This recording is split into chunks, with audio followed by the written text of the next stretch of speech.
Podjetnik, ki ne hodi na dopust, je slab podjetnik, ker je on postavil firmo, ki je v celoti odvisna od njega. In če bi bila midva zdajle v relaciji mentoriranka-mentor na tem področju, bi bil najboljši nasvet, ki bi mi ga lahko dal, kako najti ta duševni mir. Bi se zelo hitro začela pogovarjati o nekih ključnih kazalnikih lastnega zadovoljstva. Koliko sem na dopustu, koliko imam hobijev, kakšen imam družinski odnos. Jaz trdim, da če se to ne postavi v neko ravnotežje, bo tudi podjetniški uspeh slej ko prej bo pač prišlo do nekega burnouta. Je strah nekaj, kar je bolj lastno podjetnikom, pa zakaj sploh prihaja do tega strahu? Vse nas je strah, ne? Jaz tako gledam bolj anekdotično, ko gledam ljudi.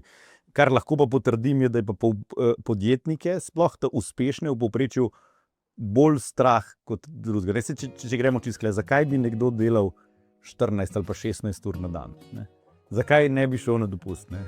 Zato, ker se izgovor. Ja, to je floskula. Lahko pa rečem, da je to zaradi tega, ker si ne upam iti.